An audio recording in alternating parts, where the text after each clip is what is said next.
बिलगच्छी किसान, इनकी मेहनत जारी है कि रहे सदा संतुष्ट किसान। पैक्स पद पर भैया आदिल है, लड़ रहे चुनाव ग्राम पंचायत बिलगच्छी में। करेंगे भैया सबका काम, हर किसान की सेवा करने को 24 घंटे तैयार मोहम्मद आदिल भैया मेरे।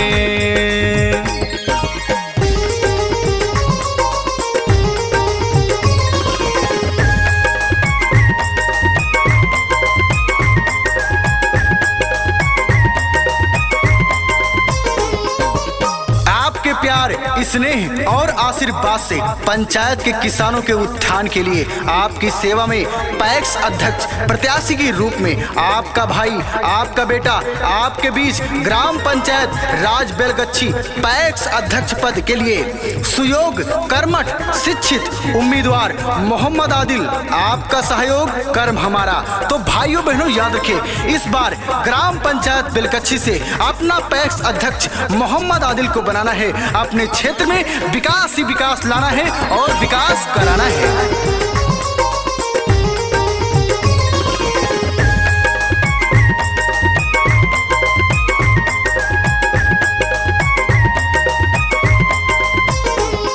मोहम्मद आदिल अपने गांव में सबके हित में करेंगे काम। सभी किसानों की चिंता है, करेंगे ये सबका कल्याण। बात बताता हूँ सबको मैं, सुनना बात लगा कर ध्यान। मोहम्मद आदिल भैया अपने जो हैं खुद अच्छे किसान। ग्राम पंचायत बिलगच्छी की जनता ने ये लिया है ठान, मोहम्मद आदिल को ही जिताना।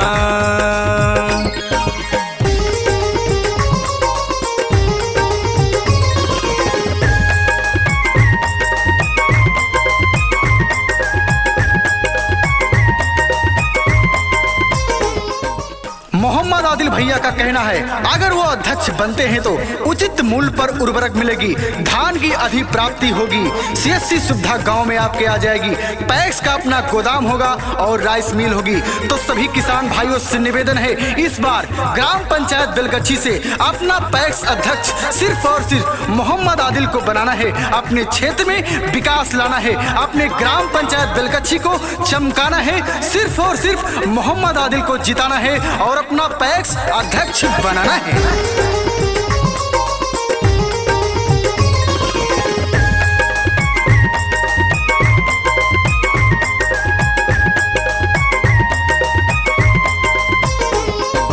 गांव के हर गली गली में गूंज रहा है एक ही नाम, आदिल भैया, आदिल भैया।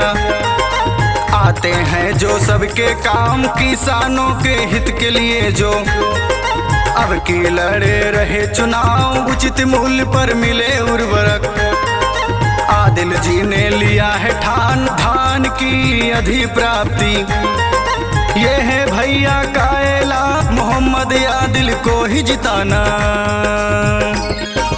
खेतों में खलिहानों में जनता के अरमानों में मोहम्मद आदिल दिखेंगे आपको हर गरीब किसानों में। तो ग्राम पंचायत बिलगच्छी की जनता ने ठाना है, इस बार अपना पैक्स अध्यक्ष सिर्फ और सिर्फ सुयोग, कर्मठ, शिक्षित उम्मीदवार आपके अपने गांव के बेटे मोहम्मद आदिल को बनाना है। अपने क्षेत्र में विकास लाना है और विकास की गंगा बहाना है।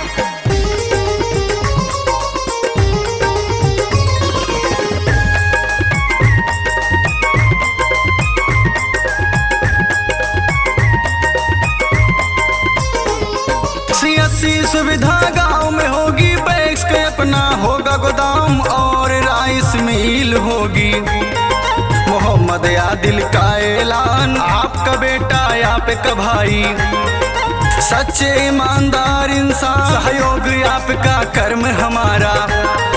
लिया है सबने मन में ठान, अब की चाहे जो हो जाए। मोहम्मद आदिल को मतदान, मोहम्मद आदिल को ही जिताना। समझदार, ईमानदार, भरोसेदार चुने। आ रहा हूं आप सबके बीच आपकी सेवा में ग्राम पंचायत बेलगच्छी पैक्स अध्यक्ष प्रत्याशी मोहम्मद आदिल को। इस बार अपना पैक्स अध्यक्ष बनाइए, अपने क्षेत्र में विकास ही विकास लाइए, विकास की गंगा बहाइए। हमारी कोशिश सस्ता दर, बढ़िया बीज, समय से सस्ता दर पर खाद। तो ग्राम पंचायत बेलगच्छी की जनता ने ठाना है मोहम्मद आदिल भैया की खुद खाद बीज की भंडार है।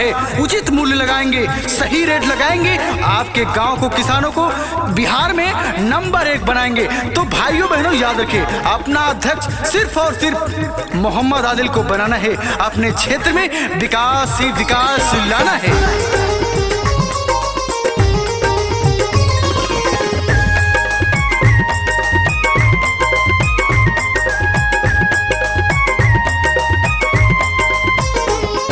मोहम्मद आदिल अपने गांव में सबके हित में करेंगे काम, सभी किसानों की चिंता है, करेंगे ये सबका कल्याण। बात बताता हूँ सबको मैं, सुनना बात लगा कर ध्यान। मोहम्मद आदिल भैया अपने जो हैं खुद अच्छे किसान, ग्राम पंचायत बेलगच्छी की जनता ने ये लिया है ठान, मोहम्मद आदिल को ही जिताना।